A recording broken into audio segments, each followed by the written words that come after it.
Boa noite, amigos do Bezerra de Menezes, nosso lar, essa casa de Bezerra de Menezes. Agradecemos mais uma vez o convite e aqui estamos para podermos conversar em torno dos esclarecimentos que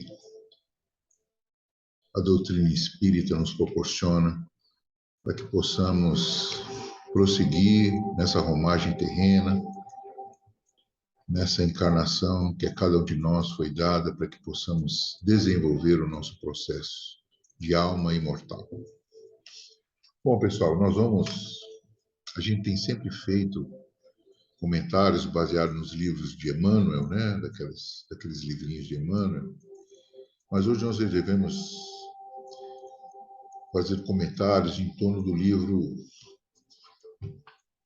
O Mestre na Educação, de Pedro de Camargo, Espírito Vinícius.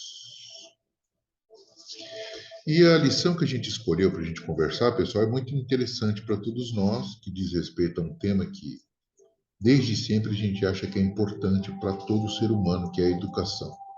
Só que nós vamos associar isso à questão da evolução. Então, o capítulo é o capítulo 4 e tem o título Evolução e Educação. Vamos lendo e vamos comentando, espero que isso não seja cansativo, mas eu acho que vai ser bom para todos nós, que é um assunto interessante.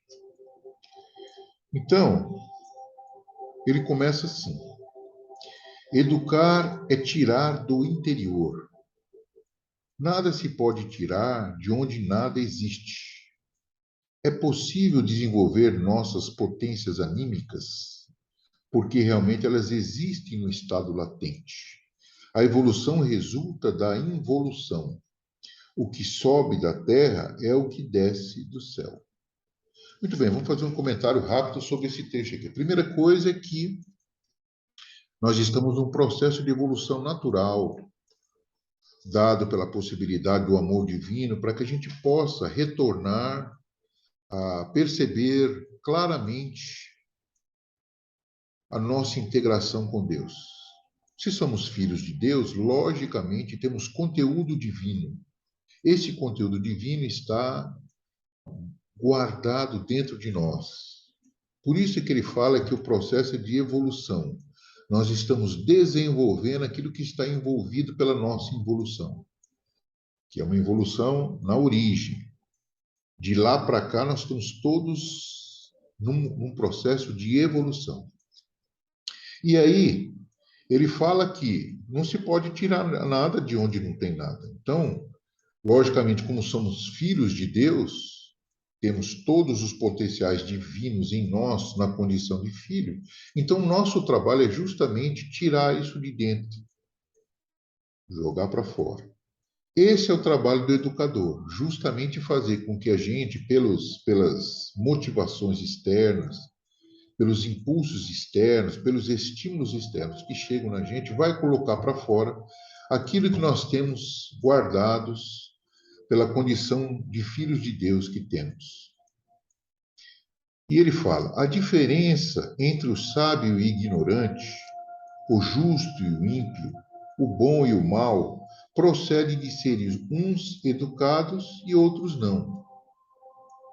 O sábio tornou-se tal exercitando com perseverança os seus poderes intelectuais. O justo alcançou santidade cultivando com desvelo e carinho sua capacidade de sentir. Foi de si próprio que eles desentranharam e desdobraram, pondo em evidência aquelas propriedades, de acordo com a sentença que o divino artífice esculpiu em suas obras. Crescei e multiplicai. Então, todos nós, pessoal, desde a pessoa mais simples à pessoa mais sábia, tudo que ela faz é um processo que ela tira de dentro, diante da necessidade que funciona para nós como estímulo externo. Vamos falar, por exemplo, do problema. Quem é que quer ter problema? Ninguém quer ter problema, né? Porque o problema foi associado a uma situação de dor, de dificuldade, de sofrimento. Mas, na realidade, problema significa uma situação que está posta e que nós temos que encontrar a solução. A solução, o buscar a solução, muitas vezes promove justamente a saída desse conteúdo que nós já temos para encontrarmos ali a solução daquele problema que está posto para cada um de nós. Como para uns é mais difícil, para outros é mais fácil, para esses que é mais difícil, ele vem associando o problema à dor. E aí tornou-se uma situação que ninguém quer ver envolvida.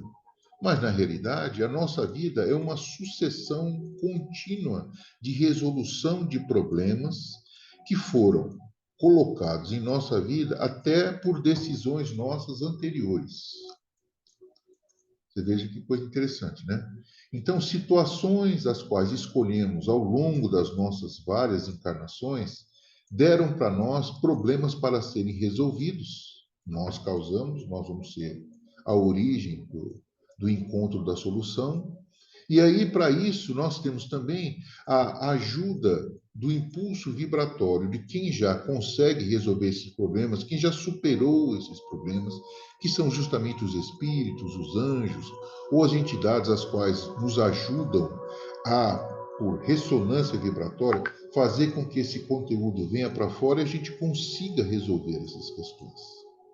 Então, o sábio se tornou tal exercitando com perseverança. Então, isso é uma coisa necessária, a perseverança, a insistência.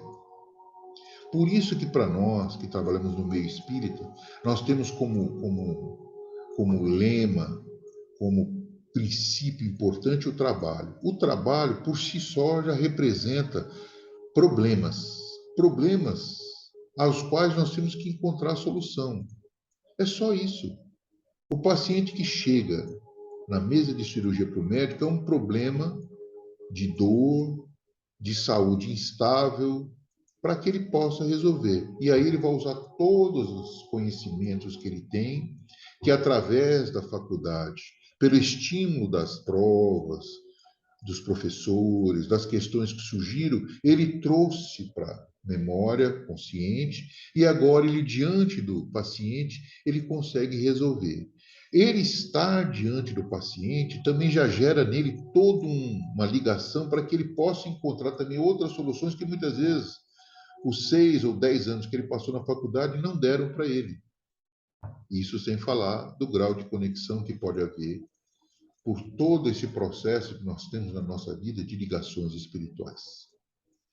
Então, se tem um exemplo assim, complexo, que é do médico, mas isso ocorre com a dona de casa, ocorre com a pessoa que tem que resolver problemas simples no seu trabalho diário, ocorre com o advogado, ocorre com o engenheiro, ocorre com o jornalista, ocorre com o enfermeiro, ocorre com todo tipo de profissão ou ocupação que nós tenhamos. Um marceneiro, por exemplo, um eletricista. Todo esse processo para o qual ele trabalha vem essencialmente de dentro dele, que ou ele vem para fora no momento em que ele está executando aquilo ali, porque ele não tem outra forma, ele tem que encontrar a solução, ou vem através do estímulo do banco da escola, do banco do curso técnico, do banco da faculdade, e assim sucessivamente. A verdade não surge de fora, como em geral se imagina, procede de nós mesmos. Então, por exemplo, não é o professor que põe o conteúdo no aluno. Não. O conteúdo já está no aluno. Ele só promove a saída do conteúdo do inconsciente do aluno para o consciente. Então, o conhecimento do mundo, pessoal, está dentro de cada um de nós. Basta que nós tenhamos os impulsos adequados, o estímulo adequado. E isso não procede da questão do poder aquisitivo, porque são inúmeros os fatos de pessoas que vêm da origem mais simples e conseguem desenvolver, descobrir coisas de impacto mundial no que diz respeito a poder ajudar as pessoas. E também até nos processos destrutivos, mas que, a par delas serem destrutivas, elas vêm do conhecimento daquela pessoa, que se fosse usado de forma inversa, ela produziria benefício, né? Mas é o conhecimento. O reino de Deus, que é o da verdade, não se manifestará com expressões externas. Por isso que o reino de Deus está dentro de vós, dentro de nós. Educar é extrair do interior e não assimilar do exterior. Poxa, isso é importantíssimo. Isso dá para nós uma outra. Eu posso ter uma outra expectativa diante de todas as situações que eu resolver me envolver. Toda situação que eu resolver me envolver, se eu me envolver pensando que eu tenho conhecimento daquilo, que se eu tiver estímulo certo eu vou conseguir resolver, me dá uma outra forma de encarar todas as situações que são postas para que eu possa resolver, que recebe o nominho de problema. É a verdade parcial que está em nós, que se vai fundindo gradativamente com a verdade total que a tudo abrange. É a luz própria. Lembra que Jesus disse, né? Vós sois luz. Que bruxuleia em cada ser que vai aumentando de intensidade à medida que se aproxima do foco supremo, de onde proveio. Então, estabelecer uma ligação com Deus através da prece, através da pacificação, do estado de paz que nós podemos atingir, fazendo o programa de atenção plena, de meditação, de atenção em tudo que fazemos, conhecermos os nossos sentimentos, as nossas emoções. Tudo vai nos ajudando a aumentar a intensidade da percepção do foco supremo, de onde proveio. É a vida de cada indivíduo que se aprofunda e se desdobra em possibilidades, quanto mais se identifica ele com a fonte perene da vida universal. Então, esse trabalho de meditação, de atenção plena, vai nos conectar com a nossa origem divina, com o nosso DNA divino, com o nosso Criador, nosso Pai, que nos ama e que só deseja que a gente cada vez mais tenha consciência integral daquilo que nós somos e que é expresso parcialmente como consequência da nossa condição espiritual no nosso corpo físico de agora. Eu vim a este mundo para ter vida e vida em abundância. O juízo que fazemos de tudo quanto os nossos sentidos apreendem no exterior está invariavelmente de acordo com as nossas condições interiores. Poxa, olha o que ele quer dizer aqui. Que tudo aquilo que a gente observa, a gente vê pelos nossos óculos. Óculos, que ele disse aqui, são os nossos, como é que ele coloca? As nossas condições interiores, como ele citou aqui. Então, os preconceitos, as pré-avaliações, as preconcepções, fazem com que o meu óculos muitas vezes esteja sujo e eu veja de forma parcial aquilo que é muito mais amplo. Então, mais uma vez, eu volto a insistir. O trabalho de autoconhecimento, de meditação, de autoobservação diante da forma como a gente encara e a gente observa o mundo, a forma como a gente se relaciona, a forma como a gente age com relação à convivência com os outros, são situações que nos mostram quem nós somos e quais são as alterações que temos que fazer em nós mesmos, não mais nos identificando com aquela forma, e aí podermos trazer para fora coisas mais úteis, positivas e construtivas. Vemos fora o reflexo do que temos dentro. Então, muitas vezes, a forma como a gente encara uma pessoa, principalmente hoje nos dias que a gente está, de estar sobrecarregado de informações que chegam aos milhares para nós, e a gente emitir um julgamento toda hora, diz exatamente do que nós temos dentro de nós e de quem nós somos. Somos como a semente que traz seus poderes germinativos ocultos no âmago de si próprio. Exatamente, a semente é o melhor exemplo disso. Ninguém imagina que de uma semente pequenininha que eu planto vai nascer um pé de manga enorme, exuberante, vasto, abrangente, que dá uma sombra maravilhosa para os momentos de repouso. Nos dá a fruta que pode nos alimentar de uma pequena semente, que é muitas vezes menor do que o tamanho da árvore quando ela atinge a idade madura. A mesma coisa somos nós, pessoal. O quanto da semente que cada um de nós carrega está já para fora, já se transformou em árvore que pode dar fruto. E mesmo na natureza nós temos exemplo, né?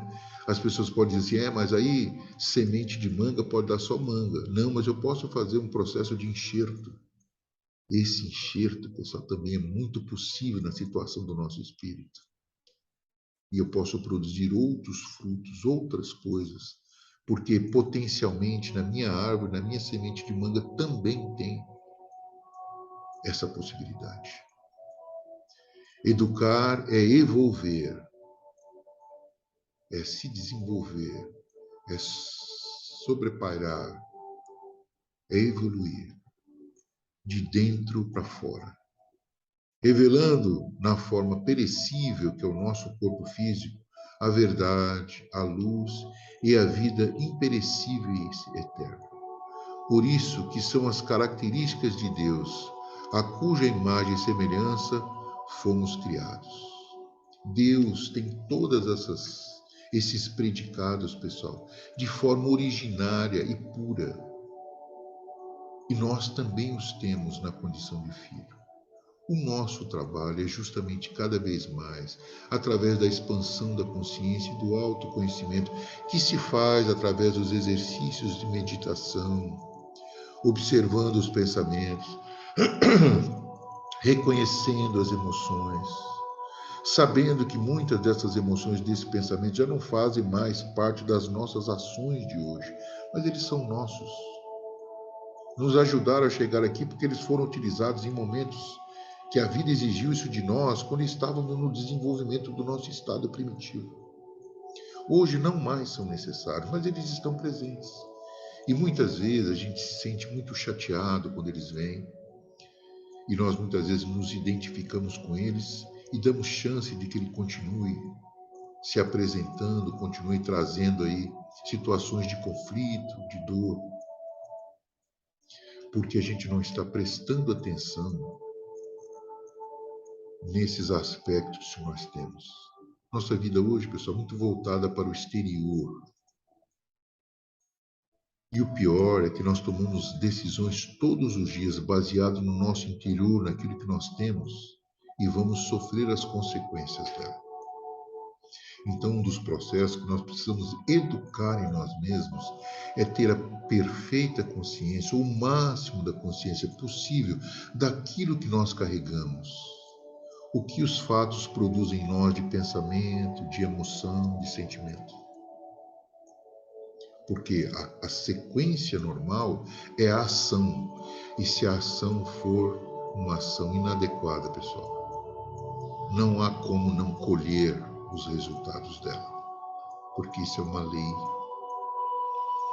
Então, sabendo dessas qualidades ou dificuldades que a gente carrega, nós podemos trabalhar para educá-los. E educá-los, inicialmente, vai ser não mais nos identificarmos com elas, mas isso já é uma outra fase. A fase em que a gente não nega aquilo que somos e que se apresenta toda hora e muitas vezes aqueles que chamamos de inimigo vêm e nos dizem e mesmo assim nós negamos. Esse trabalho é o trabalho primordial e principal do processo de educação. E aí, consciente, em paz conosco mesmo, por saber que a gente carrega aquilo, mas que a gente está se esforçando para não identificar, podemos partir para a segunda fase, que é justamente de você fazer o trabalho cada vez mais claro, de não identificação com hábitos e situações que cultivamos há muito tempo atrás. Esse é o recado que nós tínhamos para dar hoje, pessoal, para poder dividir com vocês, baseado nesse livrinho, volta a insistir com vocês, o mestre na educação.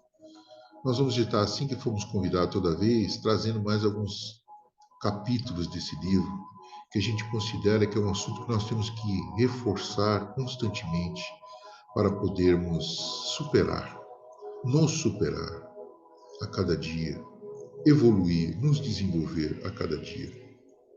E fazendo isso, cumprirmos a nossa tarefa de retorno à consciência integral da convivência com Deus nosso Pai, que nunca esteve longe de nós e que nós não nos percebemos, mais uma vez por um processo de falta de educação. Educação de perceber o que sentimos. Mas isso já é assunto para um outro momento. Quero agradecer mais uma vez o convite e dizer a todos que fiquem em paz, que possam cultivar um estado de paz, para que possam alcançar mais rapidamente a felicidade que todos nós almejamos. Paz em Jesus, paz a todos, e que assim seja.